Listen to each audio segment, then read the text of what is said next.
This Family Life News podcast is made possible by the support of listeners like you. Next on the 5 o'clock report. For the typical family, they would fill the typical grocery bags with about $400 worth of stuff. We were in negotiations with our bank to borrow $5 million. The vast majority of our members are going to round that up to the nearest nickel. Now, let's go to the newsroom. Good afternoon and welcome to the broadcast. I'm Family Life News anchor Sarah Harnish. Senator stumble. John Fetterman is hospitalized out of an abundance of caution in Pittsburgh at this hour after a fall near his home. The Pennsylvania senator staying for routine observation after a ventricular fibrillation flare-up with his heart caused dizziness. Doctors are watching him as they switch up his medication. In Fetterman fashion, his team issued this response. He's funny in the way he talks, right? Here is what he had to say after getting a ride to the hospital. He said, if you thought my face looked bad before, wait until you see it now. The senator doing well. It was that heart condition the doctors believe caused his stroke in 2022. His fall today happened right after this interview with MSNBC on the government shutdown. It was always just country over the party. It never made any sense to shut it down at that point anyway, because if the Democrats in the Senate now decide in January, you're going to have the opportunity to shut it back down. Fetterman is correct because what was signed last night was a stopgap and not a budget. It means we're back at the drawing board again in January. The shutdown hit Americans hard. Michael Gallatley is a federal union worker official and tells CBS he wonders if it's all worth it. It's kind of demoralizing, frankly, frustrating. I and my people are just trying to work for the American people. Officials say early estimates are a $90 billion hit to the economy. Good news, though, on SNAP benefits. Most recipients should get their full benefits within 24 hours. The Trump administration says the affordability crisis in this country is not lost on them. The president will be working in the coming days to address it. Kevin Hassett is with the National Economic Council. The fact is that for the typical family, when they went to the grocery store, when President Trump took office, they would fill the typical grocery bags with about $400 worth of stuff. And that same amount of stuff after Joe Biden's 4 years cost almost $525. Hassett says when President Biden was in the White House and Democrats controlled Congress, the typical American family lost $3,400 worth of their purchasing power. He adds, since President Trump took office, people have gained about $1,200 of that back. President Trump just signed an executive order to help teenagers aging out of the foster care system. 15,000 young people age out of the foster care system, and unfortunately, too many struggle to become self-sufficient. The president says the Future Initiative will expand access to scholarships, education, federal grants to help these teens with financial literacy, jobs, and college. The order I will sign in a few moments will provide vital new resources to help young people transition out of the foster care system and live a very happy and a very successful life. Very, very successful. A judge said they'll decide by Thanksgiving if the federal cases against New York Attorney General Tish James and former FBI Director James Comey should be thrown out. In a hearing today, their lawyers claimed the appointments of Lindsay Halligan, the prosecutor, as the U.S. Attorney for the Eastern District was unlawful. And lots of excitement at Cape Canaveral today in Florida. Blue Origin just sent a rocket to Mars. Lift off detected.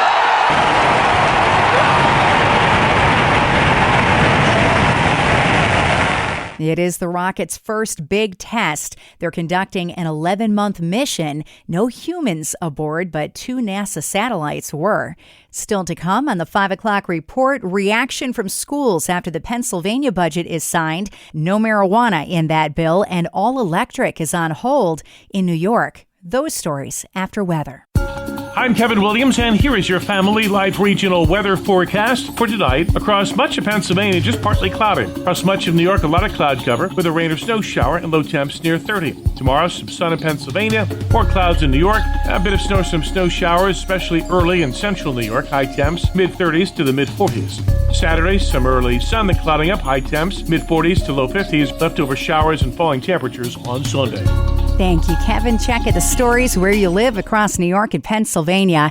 There's a collective sigh of relief from school officials across the Keystone State with yesterday's passage of the long overdue state budget. Shane Murray, superintendent of the Iroquois District in Erie County, Pennsylvania, tells Erie News Now that the news came just in time. We were dangerously close. We were in negotiations with our bank to borrow $5 million to start January 1st. Murray says the impasse in Harrisburg was particularly hard on small school districts like his. We keep getting asked to do more as a school district, and you can't do it if you can't plan or you don't know what resources you have. And it not only affects this year, but into next year. Now Murray and other school officials are hoping that freed up state funds make it to them fast enough to make outside loans unnecessary. That $50 billion budget did not include revenue from the legalization of adult use marijuana, and that pleases pro-family forces who've been fighting against the commercialization of the drug. Pennsylvania is the only state in the Northeast that has yet to greenlight recreational pot. Weed is legal, however, for medicinal purposes in Pennsylvania. New York is pausing implementation of the All-Electric Buildings Act. It was supposed to start on January 1st. This is what some have called the gas stove ban. It applies to newly constructed buildings under 7 stories tall, including homes. Governor Hochul says the law is on hold until there's a decision on its constitutionality in the courts. Opponents argue the all-electric mandate will price people out of homes and drive businesses out of New York. A tragedy in the Albany, New York area is re-emphasizing the need for parents to monitor their children's social media use. A 10-year-old girl recently died as the result of attempting one of a number of so-called TikTok challenges. Parent Roy Hall tells Spectrum News he takes time to keep tabs on his son's online time. I think the only thing you could do is just filter, pay attention to what your kids are utilizing and using, limiting the time. That's so vital because I know as parents we're so busy that we're quick to throw them in front of a TV or tablet. I'm guilty of it myself. Says his 5-year-old son. I watch my favorite YouTubers or like favorite TikTokers or call my friends on Snapchat, and it's really fun. They monitor because so people don't hack in or do something bad. One psychologist says TikTok challenges are really a modern and more dangerous version of old school peer pressure. Next at 5, a small town in upstate New York is hosting a nativity contest to get more people displaying the birth of Jesus Christ instead of Santa Claus. Let's listen in.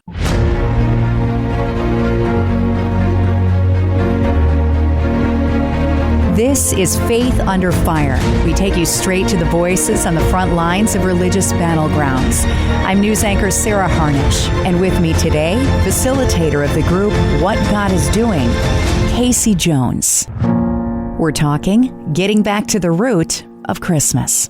Tell me about the contest that you're running in Friendship, New York, Casey. What God is Doing in Friendship New York Alliance of participating churches decided to develop a contest called The Origin of Christmas, the Birth of Jesus Christ. So it centers upon the birth of Jesus Christ rather than all of the secular types of lighting contests and lighting displays that are going on all over the area. How did it start? What happened was that we actually got the idea from an organization that was going to have a secular type contest, a broader contest, and we offered to be involved in that, and they wanted to keep it to what they were doing. And so as a result of that, we decided that we would set up our own and provide cash prizes in order to allow people to focus upon what the real origin of Christmas rather than all of the secularism that has occurred and keeps increasing every year. It's pretty incredible because what's going to end up happening is you're going to have these nativities well lit, visible from the street all over Friendship, New York. I mean, what an incredible contest to be running. And the meaning behind the message is so powerful. It's getting back to the root of Christmas, just like you just said. The origin of Christmas is so important because we keep forgetting about what it's all about. And we want to bring that back, showing what God is doing and how He's working in not only Friendship, but Allegheny County and beyond. So often we forget. I love the heart behind the contest because it's nativity evangelism. It impacts the entire region. And now people traveling through Friendship are going to see Jesus everywhere. And maybe somebody listening to this interview on the road will start their own contest, their nativity lighting contest in their own town. It's gotten people to look up. The problem that we have or that we see is that there's so much secular material on the market and so many display materials. It's all focused upon Santa Claus. It's all focused upon this theme, that theme, and everything else, that we don't know what kind of response we're going to get.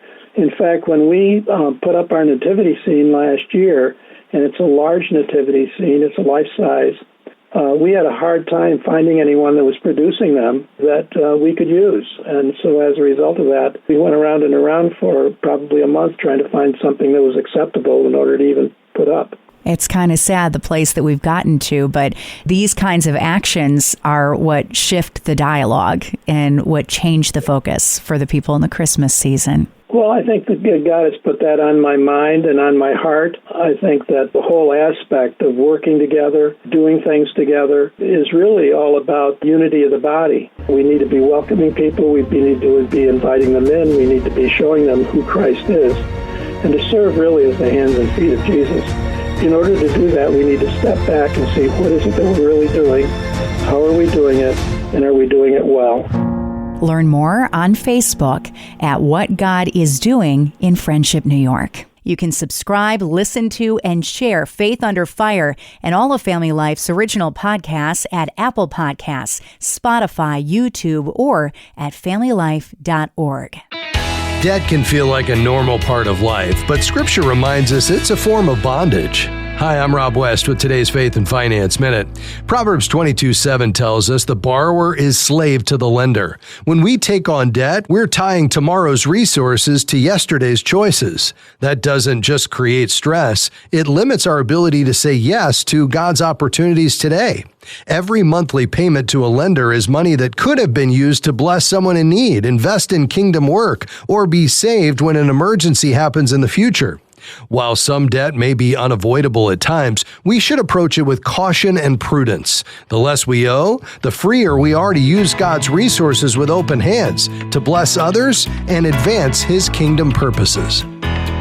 Connect with a certified Kingdom advisor who's been trained to deliver financial advice that aligns with your Christian values by visiting our website, faithfi.com.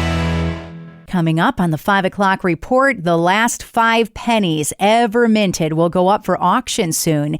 Do you have enough in your bank account to buy one? That story after weather. I'm Kevin Williams, and here is your Family Life regional weather forecast. I'm going to stay chilly over the next several days, but we'll see an easing of the unsettled weather with respect to the lake effect. That's winding down now, and the weekend ahead is going to start dry. Won't stay that way, though. Disturbance will bring rain late Saturday night, and the chill is back with lake effect coming in late Sunday and early next week. Our call for tonight, across much of Pennsylvania, just partly cloudy. Across much of New York, a lot of cloud cover with a rain or snow shower and low temps near 30. Tomorrow, some sun in Pennsylvania, more clouds in New York, a bit of snow, some snow showers, especially early in central New York, high temps, mid-30s to the mid-40s. Saturday, some early sun, then clouding up, high temps, mid-40s to low 50s. Rain moves from west to east across the area late Saturday afternoon and Saturday night. Leftover showers and falling temperatures on Sunday.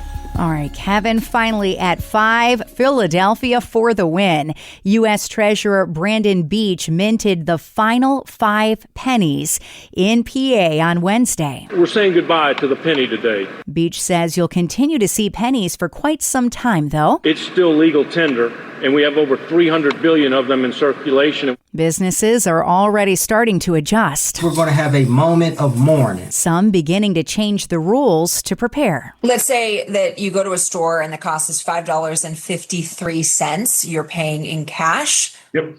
What do you tell the customer?